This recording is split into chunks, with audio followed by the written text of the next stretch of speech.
Hello students, मैं educator Sonia आज आपको बीएड एंड एमएड में बुद्धिस्ट फिलोसफी ऑफ एजुकेशन की पूरी डिटेल स्टडी कराऊंगी। इसके अंदर आप जान सकेंगे कि अगर एमसीक्यू क्वेश्चन आप नाटा का पेपर देते हैं, मतलब नेट एजुकेशन में देते हैं, या आप सीटेट का पेपर देते हैं, तो बुद्धिज्म से रिलेटेड कई क्वेश्चंस आते हैं जो इजीली आप आसानी से समझ सकते हैं अगर आप इस वीडियो को प्रॉपर अच्छी तरह से देखेंगे। तो चलिए आज का कंटेंट शुरू करते हैं। पहले हम जानेंगे सिर्फ basic introduction of Lord Buddha. देखिए, जैसे मैंने स्टेप बाय स्टेप बता रही हूँ, मतलब क्या है, यहाँ पर आपको मैं एक शॉर्ट वे में आपको पूरी लॉर्ड बुद्धा की लाइफ हिस्ट्री या फिलोसफी के बारे में डिटेल में बताऊंगी, लेकिन वर्ड्स पे मेरे ज्यादा ध्यान होगा इंस्टीट ऑफ रिटर्न पे। ठीक है, तो हम स्टार्ट करते हैं। Lord Buddha born in 563 BC at Lumbini of Kapilavastu the kingdom of Nepal. इनका जन्म नेपाल राज्य के लुम्बिनी शहर में हुआ था 563 बीसी में। इनके फादर का नाम था सुशोधम और मदर का नाम था Maya Devi. His father name Sushodham and mother name Maya Devi. His childhood name Siddhartha. अगर इनका बचपन का नाम बोला जाए तो सिद्धार्था के नाम से इनको बचपन बीता था। He married bye Yashodhara. इनकी शादी यशोधरा नाम की लड़की से हुई थी और इनके बेटे का नाम राहुल था। आई थिंक इनके बेसिक इंट्रो आपको समझ में आ गया। ये हमेशा जैसे जैसे मैं बता रही हूँ वैसे वैसे याद कर लीजिए, आपको दोबारा इसको देखने की जरूरत नहीं पड़ेगी। अब देखिए, यहाँ पे लॉर्ड बुद्धा की एक स्टोरी आपको मैं बताती हूँ कि लॉर्ड बुद्धा जो थे, जैसे मैंने अभी बताया कि इनके बचपन का नाम सिद्धार्था था और ये राजा के बेटे थे। तो जब इनका जन्म हुआ तो उनके जन्म के बाद जैसे पुरोहित जन्मपत्री देखते हैं, उसी हिसाब से इनके पिता को बताया गया कि बड़ा होके इनका बेटा जो है वो वैराग्य ले लेगा। तो राजा को बड़ी चिंता थी कि मेरा राज्य कौन संभालेगा, इसलिए उन्होंने उनकी जो शिक्षा थी, एजुकेशन थी, वो पूरी महल में ही कराई और उन्हें महल से बाहर आने जाने का कोई जैसे कह दो कि परमिशन नहीं थी।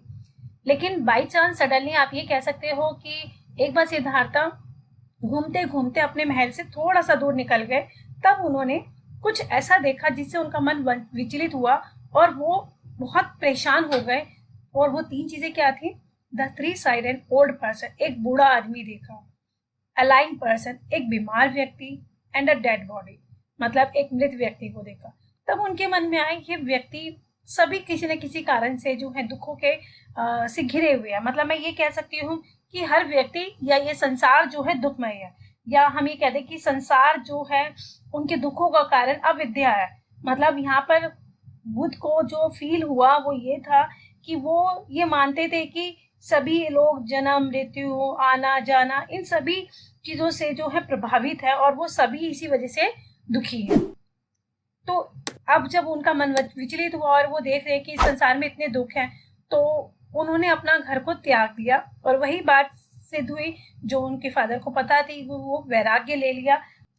उन्हें बोधि ट्री के नीचे, बोध गया में बोधि ट्री के नीचे उन्हें एनलाइटमेंट हुआ, जो हम कहते हैं मुक्ति के लिए या मोक्ष के लिए ज्ञान प्राप्त हुआ, जिसे हम सैल्वेशन कहते हैं इंग्लिश में।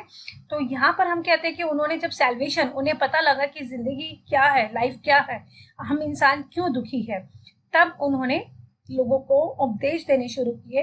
He gave his first sermons in Kashi of his 5 disciples. Disciples मतलब हो गया शिष्य। उन्होंने अपने जो फर्स्ट सर्मन दिया वो काशी में दिया, और जो उनके उपदेश थे, सर्मन्स थे, उनको हम जानते हैं धर्म चक्र परिवर्तन सूत्र। ये भी एक क्वेश्चन आता है कि उनके जो सर्मन्स हैं, उनको उपदेश हैं, उनको किस नाम से जाना जाता है? उन्हें जाना जाता है धर्म चक्र परिवर्तन सूत्र से। ठीक है। At last Buddha left Pavapur in Kushinagar in district Doha. फिर उसके बाद उन्होंने पावापुर को जो कुशीनगर में था उसको छोड़ दिया, और उसके बाद वो जगह जगह घूमते हुए अपने भिक्षुकों के साथ लोगों को उपदेश देने लगे। इस collection is known as Tripitaka. जहां पर उन्होंने जो ये सर्मन्स दिए या हाइमल्स, जो उनके शब्द थे, उपदेश थे, उनको अलग अलग बुक्स में जो है उनका कलेक्शन किया गया, जिसको नाम से जाना जाता है त्रिपिटिक्स। और ये कौन सी लैंग्वेज में थे? ये पाली लैंग्वेज में। देखिए, हर एक क्वेश्चन में आपका एक एमसीक्यू क्वेश्चन बन रहा है। जैसे त्रिपिटिक उनकी कलेक्शन का नाम है, कौन सी भाषा में थे? पाली लैंग्वेज में थे। हर पिटक में क्या है? अलग अलग बुक्स है। ठीक है। तो यहाँ पे, और फिर यहाँ पे एक क्वेश्चन और था, फर्स्ट सर्मन उनका, जो उनके सर्मन्स है, उनको किस नाम से जाना जाता है? धर्मचक्र परिवर्तन सूत्र से। तो यहाँ पर आपके ये सारे एमसीक्यूज कवर हुए। अब नेक्स्ट में जानते हैं हम पिटक के बारे में, जो हमने त्रिपिटक पढ़ा था अभी। उनके कलेक्शन ऑफ पिटक मतलब त्रिपिटिक्स जो थे अलग अलग हैं। जैसे पहला है विनय पिटका, सूत्र पिटका और अभिधामा पिटक। अब यहाँ पर कैसे है? विनय पिटक क्या है? विनय पिटक में रूल्स ऑफ बिहेवियर फॉर भिक्षु, जो लोग भिक्षा के लिए, मतलब जिन्होंने बौद्ध धर्म को, जिन्होंने वैराग्य अपना लिया है, जो घर को छोड़कर अपने जैसे कह देते हैं ना कि हम लोग वैराग्य ले लिया, अपनी घर गृहस्थी को छोड़कर वैराग्य को ले लेना। क्योंकि इसमें आपको एक और यहाँ पे क्वेश्चन बनता है कि जब हम भिक्षु के लिए जाते हैं, मतलब शिक्षा लेने के लिए जाते हैं, तो यहाँ पर जब बौद्ध धर्म में होता है तो वहां पे शिक्षा हेतु उन्हें एसोसिएशन में जाना पड़ता है, मतलब संघ में प्रवेश कराया जाता है और उसको कहा जाता है प्रब्जा। यहाँ मैंने लिखा नहीं है लेकिन मैं आपको बता रही हूँ, प्रब्जा जो होता है वहां पर इसमें एंट्री कराई जाती है, मतलब और ये कौन सी एज में करवाया जाता है, ये 8 ईयर्स की एज में कराया जाता है। और इसके अंदर कोई भी कास्ट का हो, कोई भी ग्रुप का हो या कोई भी रेस से हो, कोई भी व्यक्ति इसके अंदर जो है मतलब एडमिशन ले सकता है। उसके लिए कोई भी कास्ट वास्ट नहीं देखी जाती, बस उनके ये होता है कि उनको सिर मंडवाना, साधु रंग के कपड़े पहना, मतलब गेरुआ वस्त्र पहनना, और उन्हें प्रतिज्ञा करनी पड़ती है जो आपको ध्यान हो, आपने हमेशा सुनी भी है, बुद्धम शरणम गच्छामि, धम्म शरणम गच्छामि, संघ शरणम गच्छामि। मतलब उन्हें क्या है कि संघ में रह रहे हैं, बुद्धा की शरण में चले गए हैं, उनके साथ उनकी जो शरण में जाने के बाद उन्हें क्या क्या काम करने हैं, मतलब किसी की जीव हत्या नहीं करनी है, झूठ नहीं बोलना है, बुराइयां नहीं करनी है, बुरा आचरण नहीं करना है, असमय भोजन नहीं करना, ये सारी बातें जो है, किसी से बिना पूछे उसकी कोई चीज नहीं लेनी है, और भिक्षा में सोना चांदी जैसी चीजें नहीं लेनी है, ये सारे रूल उनको जो है अपनाने होते हैं। और फिर इसी तरह से जब उन्होंने 8 वर्ष की में किया तो पब्जा, और जब उनकी जो एजुकेशन है वो पूरी हो जाती है, वो तो 20 ईयर्स तक,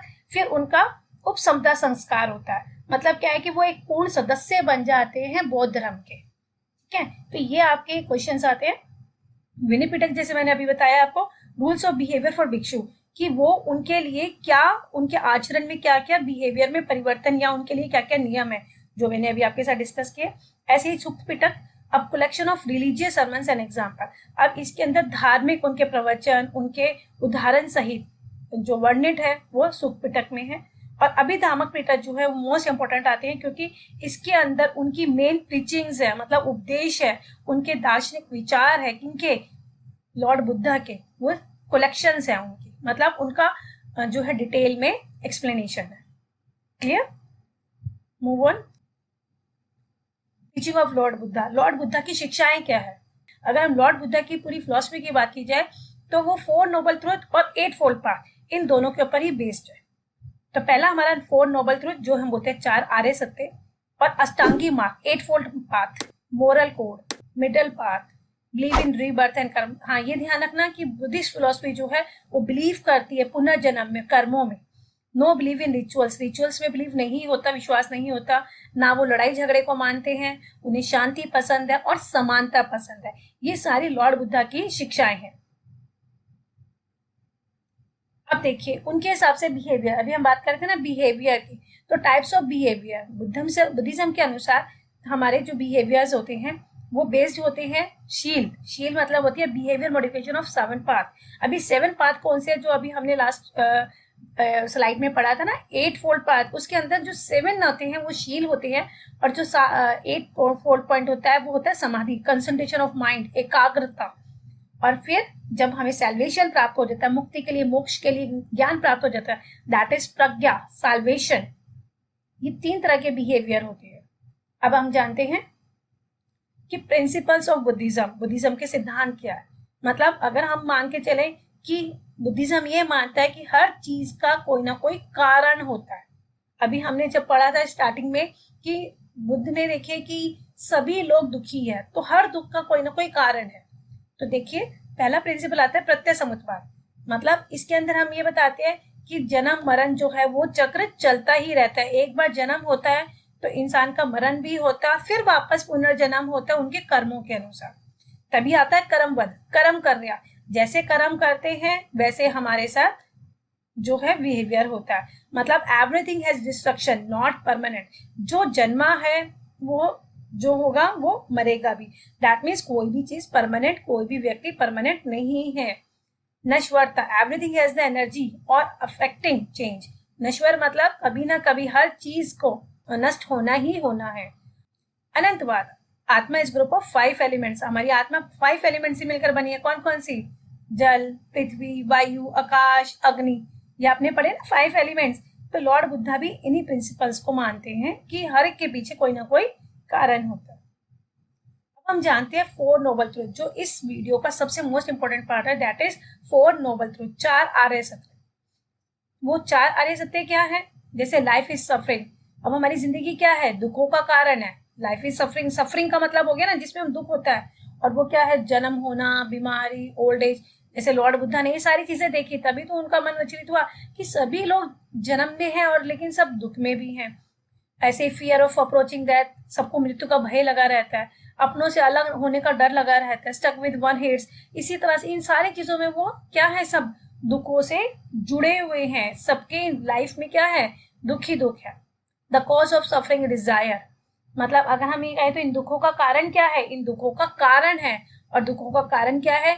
कि the cure for suffering is to remove desire. अब इन दुखों का अगर कारण है तो उपचार भी है। वो कह रहे इन इच्छाओं को अगर हम खत्म कर दें तो हमारे दुख भी खत्म हो जाएंगे। To remove desire follow the 8 fold. अगर वो कहते हैं कि अगर हमें दुखों से मुक्ति पानी है तो हमें क्या करना पड़ेगा? हमें अष्टाई मार्ग को अपनाना पड़ेगा। अब ये अष्टाध्यायी मार्ग कौन से हैं? 8 फोल्ड पार्ट। देखिए अभी अभी हम बार बार उसके अंदर आ रहा है। तो ये देखिए, पहला है हमारा सम्यक वक्, स्पीच। स्पीच का मतलब है जब हम बात करते हैं, जब हम बोलते हैं तो हमें हमेशा कैसा बोलना चाहिए? हमें हमेशा सच बोलना चाहिए, मतलब असत्य बोलने को त्यागना है, हमें झूठ नहीं बोलना है, हमें हमेशा सच बोलना है। सम्यक संकल्प, द राइट विल पावर। संकल्प का मतलब हो गया कि हमें जो संसार में हमारे लग्जरीज है या हमें ये चाहिए कि हमें सब कुछ चाहिए, इन चीजों को हमें छोड़ना है और हमें संकल्प करना है कि हम हमेशा हमेशा सही करेंगे, ये संकल्प लेना है। कर्म, कर्म वही द राइट डूइंग, जो हम कर रहे हैं, मतलब हमारा अच्छे कामों को हमें करने का संकल्प लेना है, क्योंकि अच्छे आचरण ही हमारे मुक्ति का आधार है। सम्यक आजीवा, वे ऑफ अर्निंग, इसमें हम मान के चलेंगे कि इसमें हमारी जो हमने रेगुलर लाइफ के लिए काम करना है वो बिल्कुल ऑनेस्टली करना है, मतलब इसमें हमें वायलेंस क्रिएट नहीं करना है। मतलब अगर हम 1 रुपया कमाते हैं तो हमें 1 रुपये में ही गुजारा करना है, हमें उसके लिए लग्जरीज चीजों के लिए भी कोई गलत रास्ता नहीं अपनाना है। सम्यक दृष्टि, राइट इंसाइट, मतलब क्या है कि यहाँ पर अगर हमने जो ये हमारे 8 4 नोबल ट्रुथ हमने करे थे ना, अगर हमने ये जान ली है कि दुख है, दुख का कारण है, दुख को हम कम भी कर सकते हैं और इनका उपचार भी है, तो यही चीज है कि हम हर व्यक्ति को इक्वल देखेंगे, मतलब हर हमारी दृष्टि में क्या होगा? सभी व्यक्ति एक समान है। ठीक है, अब आता है हमारा सम्यक व्यायाम। अभी राइट एफर्ट, मतलब क्या है कि हमारा जो काम करने का तरीका है या भाव है वो हर व्यक्ति के लिए एक जैसा होना चाहिए। हमें सबके विकास के लिए एक जैसे एफर्ट्स करने चाहिए, मतलब क्या करना चाहिए? प्रयास करते रहना चाहिए। सम्यक स्मृति, स्मृति मतलब हो गया जो याद करने के लिए, जैसे हमें बुद्ध के जो उपदेश है उनको अपनाना, और वो कैसे? मन, वचन, कर्म, और उनको जानकर हम उसे इम्प्लीमेंट करें। ये नहीं है कि सिर्फ जानकर हमने जान लिया और उसको वहीं छोड़ दिया, नहीं, उसको हमें क्रियान्वित भी करना है, मतलब इम्प्लीमेंट भी करना है। The right way of memory, वो वे जब भी याद रहेगा ना जब हमने उसको यूज किया। देखो कोई काम अगर आप कर लेते हो तो आप कभी भूलते नहीं है, तो उन्होंने कहा बुद्ध के उपदेशों को जो आपने सुना उसको इम्प्लीमेंट करो ताकि आप वो काम कर सको और वो आपकी बुद्धि में या आपकी स्मृति में जो है वो रजिस्टर्ड हो जाए, मतलब सेव हो जाए। और लास्ट, अभी हमने ये बात आपको ध्यान हो, मैंने अभी बताया था लास्ट स्लाइड में कि 7 जो शील थे, वो शील थे हमारे 7 बिहेवियर, वक्त से लेके स्मृति तक, ये हमारे 7 शील है। अब ये समाधि क्या है? हमारी 8 फोल्ड पाथ का हमारा मोस्ट, जिसमें हमने क्या किया था? हमने ये माना था कि कंसंट्रेशन ऑफ माइंड, मतलब मन की एकाग्रता, और वो कब होती है? जब हम मतलब एकाग्र होते हैं, समाधि लेते हैं, मतलब आंख बंद करके हम मन को कंसंट्रेट करने की कोशिश करते हैं, तभी हम जो है एनलाइटेड हो सकते हैं, या हम कहें कि मुक्ति की ओर अग्रसर हो सकते हैं। जब हमारा मन खुश होता है तो हम भी खुश होते हैं। अब जानेंगे मोस्ट इंपॉर्टेंट, जो मैं हमेशा हर वीडियो में कहती हूँ और मेरी हर वीडियो में आपको मिलेगा, एजुकेशनल इम्प्लीकेशन ऑफ बुद्धिज्म। अब जो हम शैक्षिक, जो आपकी बुद्धिज्म फिलॉसफी की जो इम्प्लीकेशंस है वो है हमारी AIIMS of education, curriculum, method of instruction. अब एम ऑफ एजुकेशन बुद्धिज्म के अकॉर्डिंग मेटलिस्टिक एजुकेशन होनी चाहिए, स्प्रेडिंग अवेयरनेस, मतलब लोगों में जागरूकता फैलाना। बिहेवियरल एजुकेशन, व्यवहारिक शिक्षा देना, व्यवहारिक मतलब जो प्रैक्टिकल अप्रोच है, जो आज की नीड है, प्रमोशन ऑफ कल्चर, अपनी संस्कृति को बढ़ावा देना, प्रमोशन ऑफ सोशल एफिशिएंसी, सामाजिक दक्षता को बढ़ावा देना। ये हमारे बुद्धिज्म के है कि सबको इक्विटी दी जाए, इक्वालिटी दी जाए, सबको एक समान माना जाए। और उसके लिए उन्होंने करिकुलम कौन सा माना? बुद्धिस्ट लिटरेचर, मतलब जो लॉर्ड बुद्धा ने हमें सरमन्स दी है, उन्होंने करिकुलम, पहले पता है आपको क्या होता था कि टीचर कोई करिकुलम नहीं होता था, लेकिन टीचर्स क्या करते थे, जो लॉर्ड बुद्धा के टाइम पे जो राइटिंग सेक्शन था वो शुरू हो चुका था, तो जो उनके टीचर्स थे वो पढ़ते थे और अपने स्टूडेंट्स को, अपने डिसिपल्स को उनको सुनाते थे, बस वो उनको सुनकर ही कंठस्थ करते थे और उसके ऊपर आचरण करते थे। तो यही Buddhist literature, knowledge of sound of animals, mystical formulas, military science, grammar, यूनेटिक्स, पुराण, योगा, ये उनके करिकुलम थे। मतलब वो कहते थे अभ्यास जो है हमारे, यही तो हमारा जो आप जो काम करते हैं उसको प्रैक्टिस करिए तो आप ज्यादा से ज्यादा सीख सकते हैं। मेथड ऑफ इंस्ट्रक्शन, अब वो उनके जो मोनिस्ट्रीज में आपने सुने ना कि मोंग्स होते हैं, उनको पढ़ाया कैसे जाता है? ओरल, मतलब पहले भी आपको पता है कि गुरुकुल शिक्षा कैसी होती थी कि उनके जो गुरु थे वो उपदेश देते थे और जो शिष्य थे वो उसे कंठस्थ करते थे, ओरल इंस्ट्रक्शंस देते थे, टूर्स, उनको अपने साथ भ्रमण करवाते थे, उनके साथ जो था वो डिस्कशन करते थे। ऐसे ही हर चीज के बारे में, जैसे आप कहते हैं ना कि हमें एकांत साधना, मतलब एकांत साधना की मन को एकाग्र करने के लिए हमें क्या करना पड़ता है? मन को बिल्कुल एकाग्र तरीके से या एकांत, मतलब जहाँ पे कोई ना हो, कोई शोर शराबा ना हो, वहां पर आप साधना करें ताकि आपका मन जो है वो कहीं की बातों को सुनकर विचलित ना हो। तो ये सारे उनके मेथड इंस्ट्रक्शन थे। जैसे अब टीचर्स हम लोग होते हैं ना कि गुरुकुल ही क्यों था, आज क्लासरूम ही क्यों है? वो इसलिए होता है, एक एनवायरमेंट क्रिएट किया जाता है किसी भी चीज को सिखाने के लिए। तो पहले गुरुकुल पद्धति में यही होता था कि बच्चों को गुरुकुल में भेजा जाता था ताकि वो पूर्ण रूप से शिक्षा को ग्रहण करे और हर चीज को वो इम्प्लीमेंट करके देखे, ना कि बस वो प्रैक्टिकली, मतलब उनके ऊपर जो था काम किया जाता था, व्यवहारिक रूप से काम किया जाता था। अभी हमने पढ़ा था ना एम्स ऑफ एजुकेशन में कि बिहेवियरल एजुकेशन, व्यवहारिक शिक्षा दी जाती थी उन्हें, जो उनके लिए सबसे ज्यादा इंपॉर्टेंट थी। आज भी तो हमारा जो करिकुलम है वो किस बेस पे बन रहा है? लर्नर सेंटर्ड बन रहा है, क्योंकि नीट के अकॉर्डिंग आज के लर्नर्स को क्या चाहिए? प्रैक्टिकल अप्रोच चाहिए, थ्योरेटिकल अप्रोच से ज्यादा व्यवहारिक चीजों पे चाहिए। वही चीज हमारे लॉर्ड बुद्धा के टाइम से चली है। Thank you so much. अगर आपको मेरी वीडियो पसंद आई तो मेरी वीडियो को लाइक कीजिए, मेरे चैनल को सब्सक्राइब कीजिए, बेल आइकन को प्रेस कीजिए।